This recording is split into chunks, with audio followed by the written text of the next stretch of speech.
말씀을 가지고 한번 따라합시다. 신앙의 힘으로 일합시다. 우리가 잠깐 동안 이 에스더서에 대한 말씀을 통해서 이 세 명에 대한 인물을 우리가 함께 살펴보고 있습니다.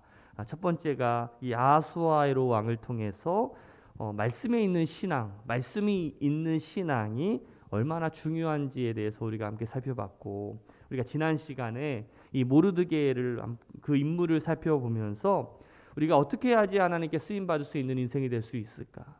물론 우리가 약점이 있고 좀 뭐랄까 좀 부족하지만 그래도 이 모르드게가 쓰임 받을 수 있었던 이유가 뭐였어요? 하나님만 의지하는 믿음이 있었기 때문에, 하나님만 붙잡는 그 믿음이 있었기 때문에 쓰임 받았다라고 말씀을 나눴습니다. 우리 오늘은 에스더에 대해서 이야기를 함께 살펴보면서 에스더에 대한 인물 연구를 함께 좀 맞춰보려고 하는데, 이 에스더는요, 이 모르드게와 마찬가지로 그 예루살렘 성전이 파괴되는 것을 직접 목격했던 사람입니다. 그 예루살렘 성이 그 이방인에 의해서 정말 처절하게 짓밟히고 빼앗기는, 무너지는 것을 경험했다라고 할 수가 있겠죠. 우리가 어저께 6.25 아니었겠어요? 6.25?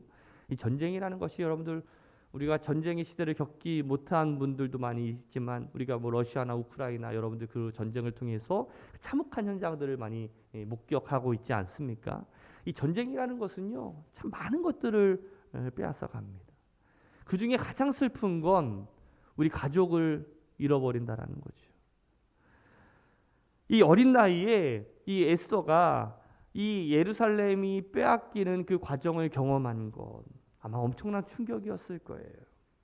아마 이 예루살렘 성이 무너지는 그 몰락하는 과정 가운데 아마 부모를 잃었던 것 같아요. 그래서 이 에스더가 부모의 손이 아닌 그 삼촌 모르드게의 손에서 살아가게 됩니다. 어린 나이에 이 부모님이란 존재는 어떤 존재예요? 온 우주죠, 그렇죠? 온 세상입니다. 특히 엄마의 존재는요, 그냥 세상 그 자체 아니겠어요? 그런데 이 에스더는 그 엄마를, 아빠를 잃어버렸어요. 아마 세상이 무너지는 것을 경험했을지도 몰라요. 부모님의 이혼이나 어떤 별거도 충격이지만 부모님을 다 잃은 충격은 말로 헤아릴 수 없을 거예요. 아마 여러분들이 부모를 잃은 그 어린 에스더의 마음을 우리가 함께 좀 헤아려 보면서 한번 이 말씀을 좀 봤으면 좋겠는데, 이 에스더는 삼촌인 모르드게에게 입양이 된 거나 다름이 없습니다.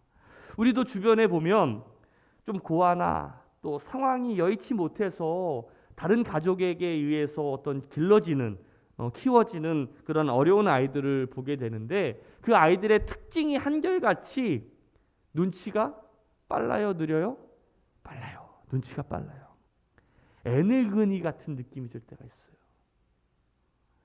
어떨 때 보면 짠해요, 그렇죠? 아마 여러분들도 그런 모습들 보면서 아마 느낄 거예요. 원래 애들은 원래 장난치고 막 떠들고 막 사고치고 막 그래야 되는데, 가만히 그냥 아무것도 안 하고 어른들처럼 그냥 가만히 이렇게 있는 모습들 보면 짠할 때가 많아. 저도 자녀를 낳아보고 또 우리 교회 학교 아이들을 보면서 늦게 철들었으면 좋겠다라는 생각이 들어요. 이게 안 좋은 의미가 아니라 어떤 좋은 의미에서 좀 구김살 없이 밝고 좀 철부지 같지만 천방지축 그 아빠 품에서, 그렇죠? 이 목사님 품에서 쫙 뛰어놀았으면 좋겠다라는 생각을 하게 됩니다. 그런데 이 에스더는 어때요? 입장이 그렇지 못했다라는 거예요. 에스더에게 자기 주장이 있었을까요? 자기 선택이 있었을까요? 이 아하수아에로 왕과 혼인을 했을 때 자기가 원해서 했을까? 그 에스더의 나이가 여러분들 10대였을 거예요. 정말 18 꽃다운 나이에 이 아하수아에로 왕은 몇 살 정도 됐을까요? 우선 30살은 훌쩍 넘었겠지요. 그런 왕에게 결혼하는, 시집가는 그것이 어떤 모습이었을까? 정말 자신이 원해서였을까? 아니면 수동적인 입장에서 선택하는 입장이 아니라 언제나 선택당하는 입장, 전적으로 의지할 수밖에 없는 그러한 입장이 아니었을까요? 가장 비참한 게 뭔지 아세요, 여러분들? 자기의 운명을 자신이 결정할 수 있는 것이 아니라 타인에 의해서 결정되어져야 된다는 것. 그것에 순응해야 된다는 것이 어떻게 보면 가장 비참한 것 아니겠습니까? 그때 이 에스더가 느꼈던 감정이 어땠을까? 결혼을 해서도 마찬가지예요. 이게 뭐 이름만 왕후지 이거는 진짜 뭐 왕비도 아니야. 첩이죠, 첩.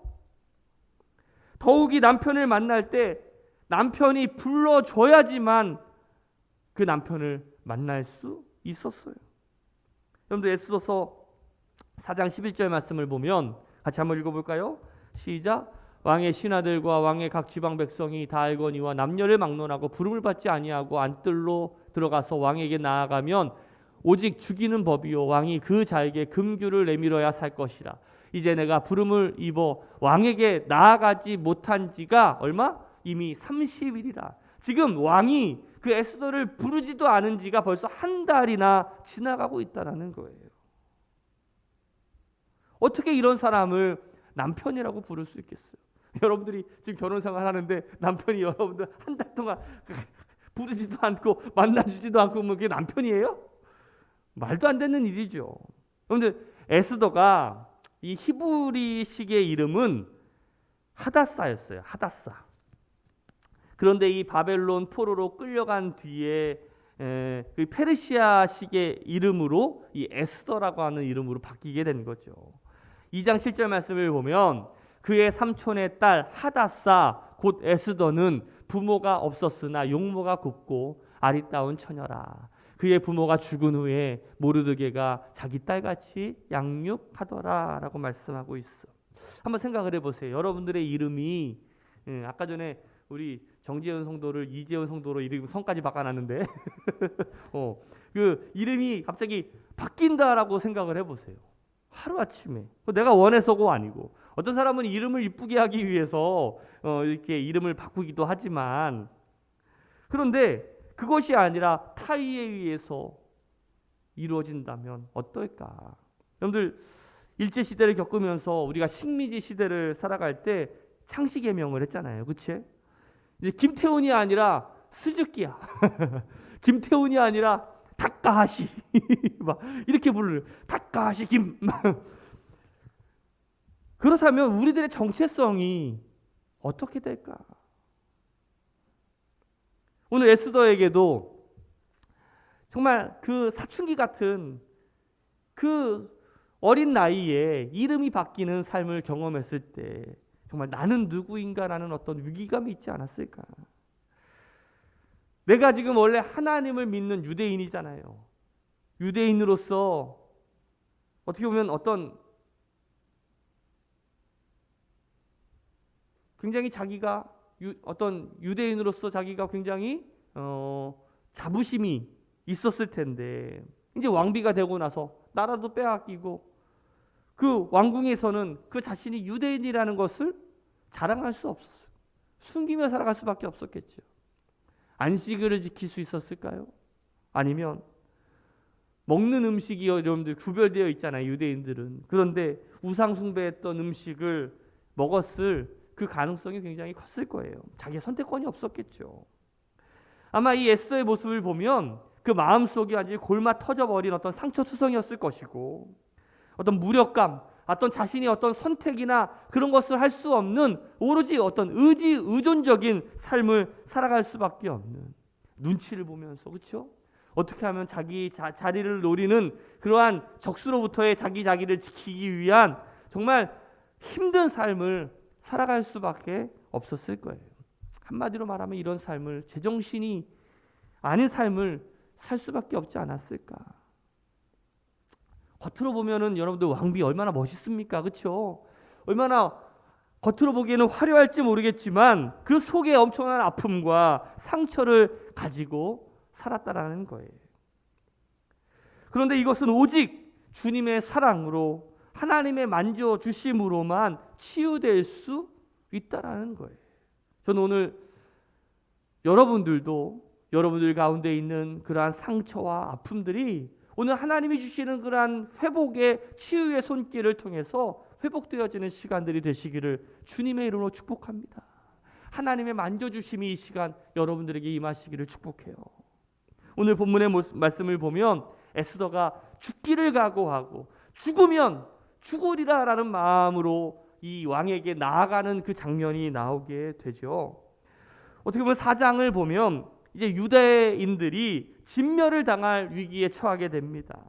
그때 이 모르드게가 굵은 베옷을 입고 그 뜰 앞에서 이제 어떻게 보면 신문고를 울리는 거죠. 막 어떻게 보면 그 농성을 하고 있는 그 장면을 우리가 보게 되는데, 우리 1절 말씀이에요. 4장 1절 같이 읽어봅시다. 시작. 모르드게가 이 모든 일을 알고 자기의 옷을 찢고 굵은 베옷을 입고 재를 뒤집어 쓰고 성중에 나가서 대성통곡하며.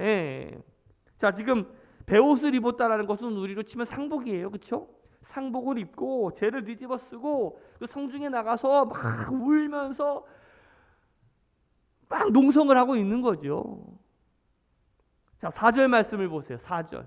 그러는 가운데 에스더가 어떻게 하는지 시작. 에스더의 시녀와 내시가 나와 전하니 왕후가 매우 근심하여 입을 의복을 모르드게에게 보내어 그 굵은 베옷을 벗기고자 하나 모르드게가 받지 아니하는지라.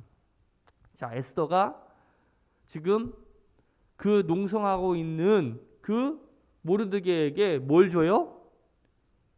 그 옷을 주는 거야. 옷. 그 상복 같은 거를 베옷을 벗기고 새 옷을 입히려고 해요. 그런데 왜 새 옷을 입히려고 했을까? 2절 말씀이에요. 2절을 보면 확실히 알 수가 있어요. 같이 읽어봅시다. 시작.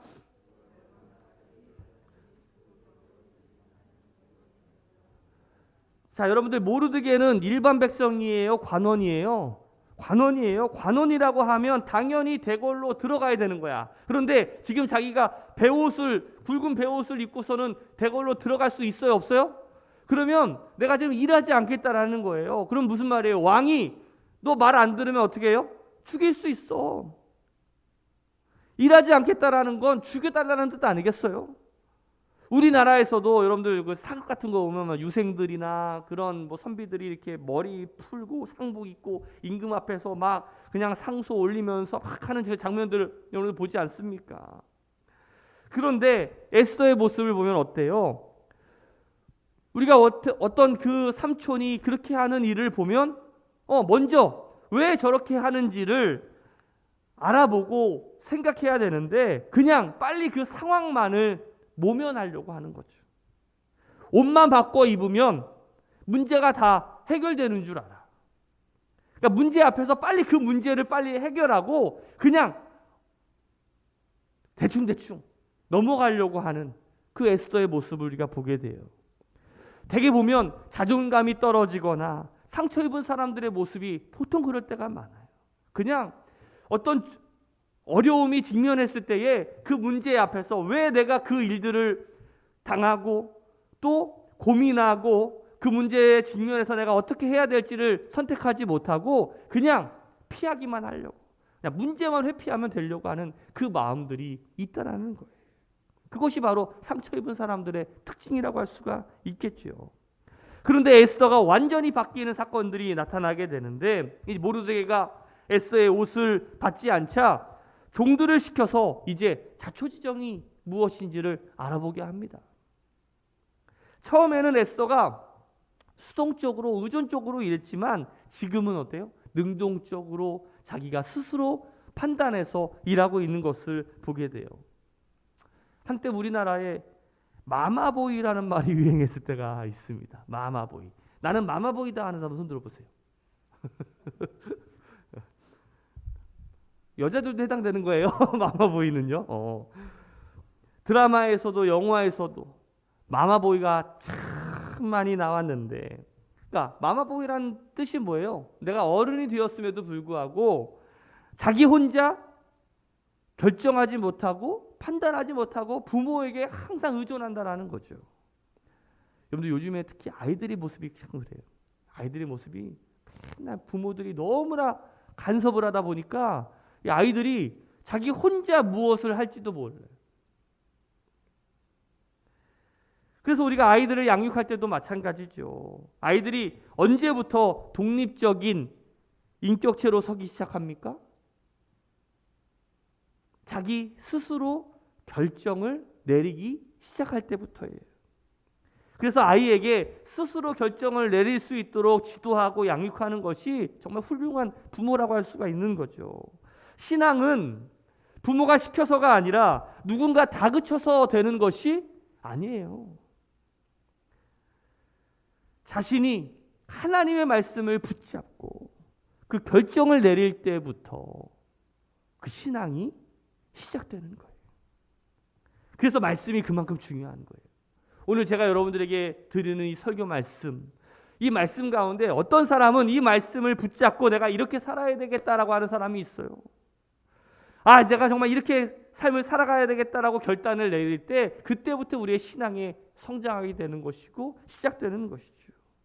하나님, 제가 이 말씀에 굴복하겠습니다. 내가 아멘으로 순종하겠습니다. 내가 그렇게 살아가겠습니다.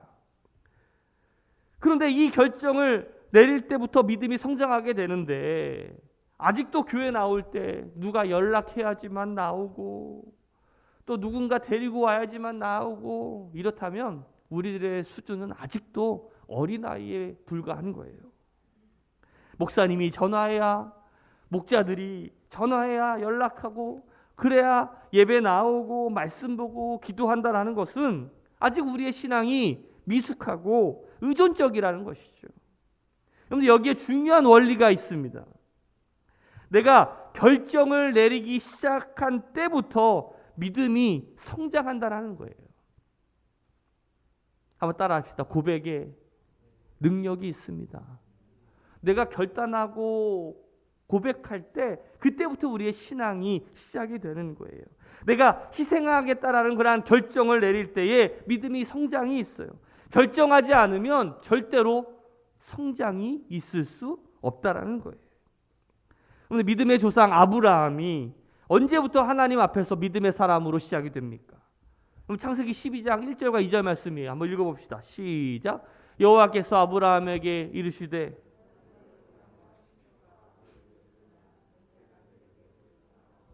자, 아브라함에게 하나님의 말씀이 임하죠.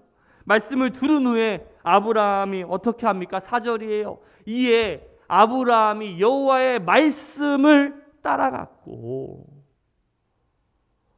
아브라함이 하나님의 말씀에 순종하고 따라갈 때부터 그때부터 이 아브라함은 믿음의 사람으로 시작이 되는 거예요.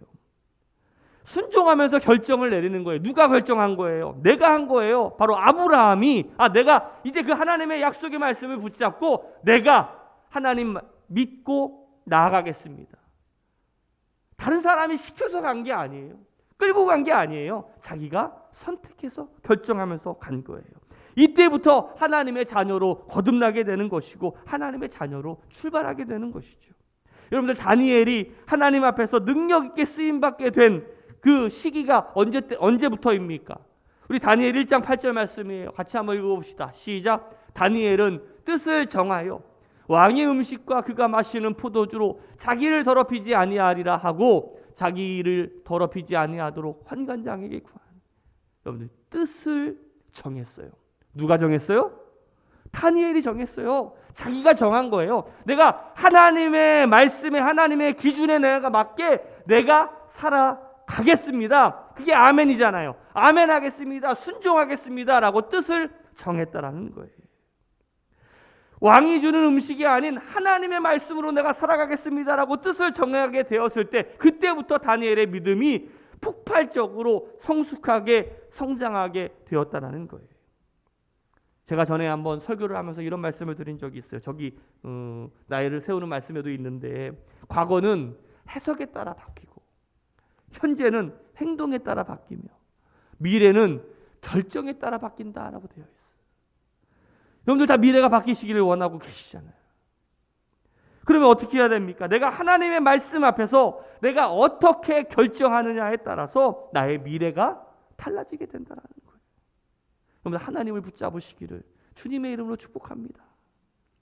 정말 중요한 것은 이 에스더가 어떤 결정을 합니까? 신앙의 힘으로 일하기 시작했다라는 거예요. 다시 말하면 하나님의 말씀에 내가 순종하고 자발적으로 움직이기 시작했다라는 것이죠. 우리 4장 16절 말씀을 읽어봅시다. 시작.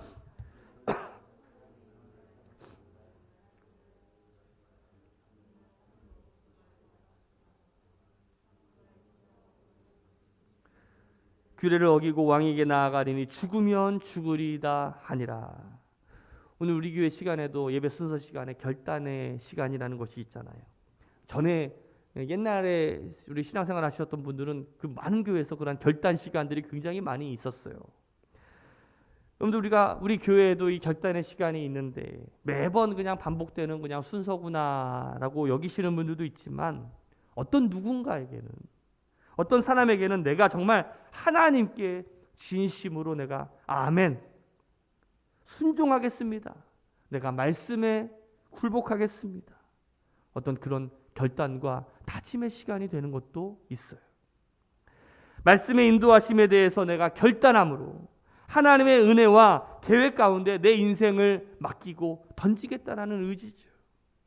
그냥 여러분들 제가 여러분들 아시다시피 제가 아멘을 강요하는 목사예요? 아니에요?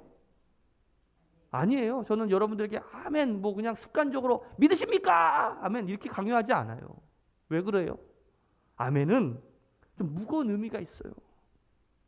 진정으로 내가 결단하고 순종하는 것이 아멘이라면 우리의 바뀐 모습, 우리가 하나님의 말씀을 붙잡고 살아가겠다는 그런 결단의 모습이 있어야 우리가 아멘이라고 이야기할 수 있는 것 아니겠습니까?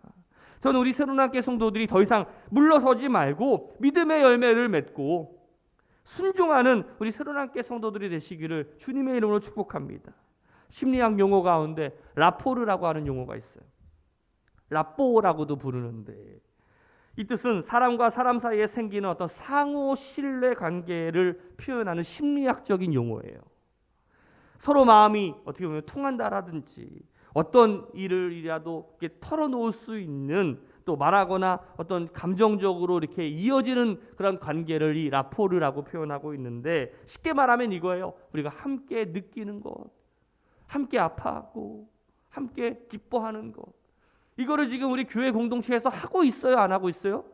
하고 있는 거죠. 이게 교회 공동체의 능력이 되어야 될 줄로 믿습니다. 여러분 성령의 역사가 다른 게 아니에요. 서로를 위하고 서로를 사랑하는 것, 서로 통용하는 것, 그게 오순절의 모습 아니겠습니까? 우리 한국인에게는요, 오직 한국인에게만 있는 게 있어, 여러분들. 우리라고 하는 단어예요. 우리라고 하는 단어. 이 우리라고 하는 의식이 이 영어로는 뭐라고 표현하냐면 위라고도 표현하고 아우어라고도 표현하죠. 근데 우리가 말하는 우리라는 개념이 영어에서 말하는 위나 아우어를 뜻하는 것이 아니에요. 근데 서울이라는 뜻이 뭔지 아십니까? 서울? 서울이라고 하는 이름의 뜻이 뭐냐면 사이 좋은 울타리라는 뜻이거든요. 서울. 이것을 영어로 표현할 수 있는 단어가 없어요. 그럼 예를 들어서 우리가 아우어 와이프? 라고 표현합니까? 외국에서 미국 사람들이 자기 아내를 소개할 때 아우어 와이프 이렇게 표현합니까? 마이 와이프라고 표현합니까? 나의 아내라고 표현하죠. 근데 우리는 뭐라고 표현해요?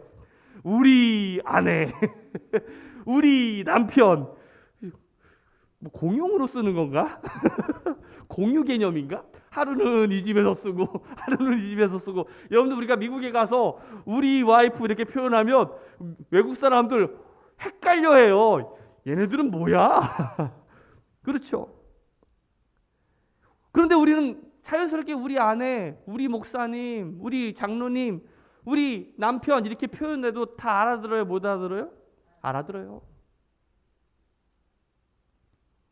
우리라고 하는 개념이 같은 울타리 안에 있는 사람을 뜻하기 때문에 그래요. 우리는 그렇게 삶을 살아왔어. 여러분들 세상에서 제일 긴 여행이 어딘지 아십니까? 우리나라에서 제일 먼 데가 어딘지 아세요? 우루과이래요. 우루과이. 우루과이가 제일 먼데 어떤 사람이 이렇게 얘기하더라고요. 세상에서 제일 먼 데는 우루과이가 아니라 30cm 여행이다. 몇 미터 여행이요? 30cm를. 그게 뭐냐면 머리에서부터 가슴까지가 30cm 된대요. 이 여행이 세상에서 제일 긴 여행이래요. 왜? 다른 사람의 상황이 머리로는 이해가 되는데 가슴으로 공감이 되질 않는 거야. 이 수준 높은 이야기를 여러분들 이해하십니까? 오늘 모르드게는요, 에스더에게 고난받는 유다인과 자신이 별개가 아니라 우리라고 표현하고 있는 거예요. 우리라고 표현하고 있는 거예요.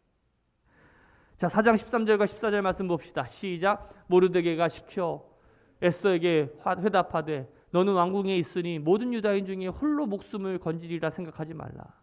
이때에 내가 만일 잠잠하여 말이 없으면 유다인은 다른 데로 말미암아 노임과 구원을 얻으려니와 너와 내 아버지의 집은 멸망하리라. 내가 왕후의 자리를 얻은 것이 이때를 위함이 아닌지 누가 알겠느냐 하니. 신앙의 사람은요, 용기가 있어요. 모르드게도 에스더도 유대인들도 한 마음으로 금식하며 고통을 함께 나누는 거예요. 이게 바로 우리라고 하는 공동체 의식이죠. 에스더가 죽으면 죽으리라 라는 이 결단으로 주님의 말씀에 순종했을 때에 이 생명과 부활을 체험하게 되는 거예요. 사실 하나님께서 우리에게 많은 은혜와 능력을 주심에도 불구하고 우리가 그 능력을 발휘하지 못하는 이유가 있습니다. 뭐 때문에 그래요? 맨날 내 마음속에 상처가 있다라는 거예요. 트라우마가 있다라는 거예요. 누구에게 상처받고 뭐 때문에 상처받고 맨날 신앙생활하면서 여기저기에 상처만 받다고 끝나갈 때가 많이 있다라는 거죠. 우리가 그 상처를 가지고 주님의 공동체에 들어와서 그 상처를 서로가 아우르고 치유받는 역사들이 이 교회 공동체를 통해서 나타나야 될 줄로 믿습니다. 하나님께서 그것을 위해서 우리 교회를 공동체로 불러주신 거예요. 우리가 서로 아파하고 또 기뻐할 때는 함께 기뻐하고 동일시하게 될 때에 함께 온전한 치유의 역사가 나타나게 되는 거죠. 신앙의 힘으로 일하는 사람에게는요, 용기, 다시 말하면 결단이 있다라는 거예요. 말씀에 순종하고 아멘으로 내가 삶을 살아가겠다 뿐만 아니라 지혜가 있다라는 거예요. 에스더의 강점이 바로 그것이었어요. 보통 믿음이 있으면 지성이 없고 지성이 있으면 믿음이 없는 경우가 굉장히 많이 있는데 에스더는 이 믿음과 지성이 뛰어났던 것 같아요. 그러나 에스더는 제가 앞서 말씀드린 것처럼 상처가 많은 여인이었고 연약한 여인이었죠. 그러나 그 상처를 딛고 아름답게 일어서게 됩니다. 저는 우리도 마찬가지라고 생각이 들어요. 에스더는 처음에 어떻게 보면 외모로 시작했을 수도 있어. 아리따웠더라 라고 표현하고 있잖아요. 그렇죠? 그러나 나중에는 신앙으로 열매를 맺고 있지 않습니까? 제가 드라마나 뭐 영화나 이런 것들을 볼 때마다 이 배우들이 있잖아요. 근데 그걸 볼 때마다 느끼는 건데 20대 때 이 하이틴 스타로 뭐 꽃미녀로 시작을 합니다. 그러다가 30대가 되면 어느 정도 연기력이 어떻게 돼요? 받쳐줘야지만 되는 거 아니겠습니까? 맨날 20대처럼 얼굴로만 승부할 수는 없잖아요. 결국 끝까지 50대, 60대 쓰임받는 사람들을 보세요. 외모로 됩니까? 그렇지 않아요. 처음에 에스더가 왕후가 되기 위해서 얼마나 외모에 신경을 씁니까? 그러나 오늘 말씀을 보면 그렇지 않아요. 3일 우리가 함께 금식하자라고 표현하고 있잖아요. 3일을 금식하면 얼굴이요 말이 아니에요. 화장도 잘 안 먹어. 3일 금식하면. 매력이 떨어지는 거죠. 오히려 왕에게 나아갈 때 잘 먹고 아주 매력 있게 나아가려면 그렇죠? 잘 입고 화려하게 나아가야지 그 왕의 마음을 살 수 있을 텐데 그렇지 않고 에스더는 이제 외모가 아닌 신앙의 힘으로 나아가려고 결단하고 있어요. 제가 이런 모습을 보면서 제가 하나님께 우리 성도들을 위해서 함께 이렇게 기도합니다. 하나님, 우리 성도들 외모로 나가지 않고 다시 말하면 외적인 걸로 나가지 않고 하나님께 오로지 순종함으로 하나님만 의지하며 나아가는 우리 성도들 되게 해주세요. 자꾸 우리가 쓰잘데없는 어떤 물질, 명예, 권력 그런 걸로 우리가 자꾸 세상에 나가려고 하는데 여러분 우리는 그렇게 나가면 100%다 져요. 우리가 이 세상에 나갈 수 있는 유일한 힘은 뭐예요? 말씀의 힘이에요. 말씀의 힘. 하나님의 힘으로 우리가 나아가야 될 줄로 믿습니다. 하나님께서는 우리에게 각자에게 주신 어떤 은혜가 있어요. 능력이 있어요. 어떤 사람은 미모로 하나님께서 불러주셨어요. 미남으로 불러주셨어요. 손 들어보세요. 그렇게 불러주신 사람 한 명도 없네. 몇 사람 있긴 있는데 부끄러워서 그런가? 어떤 사람은 특별한 재주를 통해 가지고 하나님께서 우리를 불러주신 사람들도 있어요. 어떤 사람은 언변의 재주로 우리에게 하나님께서 주신 그 은사대로 우리가 하나님께 나아가야 될 줄로 믿습니다. 그러면서 우리가 자꾸 다음 단계로 나아가야 되는데 30대인데 20대처럼 일하려고 하는 사람들이 있어요. 40대인데 20대처럼 일하려고 하는 사람들이 있어요. 어리석은 사람들은 아니겠습니까? 오늘 우리가 에스더의 모습을 살펴보면서 이 에스더가 과거의 상처와 트라우마가 있었지만 너무나 힘들고 괴로운 인생을 살았지만 오늘 그 상처를 털고 주님의 치유하심을 경험하며 하나님께 쓰임받기 위해서 신앙의 힘으로 살기로 결단했던 그 에스더처럼 오늘 여러분들도 그러한 용기와 결단의 사람들이 되시기를 주님의 이름으로 축복합니다. 우리가 신앙의 힘으로 일하면서 나아가게 될 때 우리의 상처가 별과 같이 영광의 자리가 될 줄로 믿습니다. 이런 말이 있어요. 스카 인투 스타. 바로 상처, 바로 별이 되는 거죠. 에스더의 이름의 뜻이 별이에요. 상처가 있었던 그 삶이 바로 별과 같이 하나님께 영광으로 빛나는 삶이 될 수 있도록 오늘 여러분들도 우리가 믿음으로 아멘으로 하나님의 말씀을 붙잡고 나아갈 수 있는 우리 새로운 함께 성도들 되시기를 주님의 이름으로 축복합니다.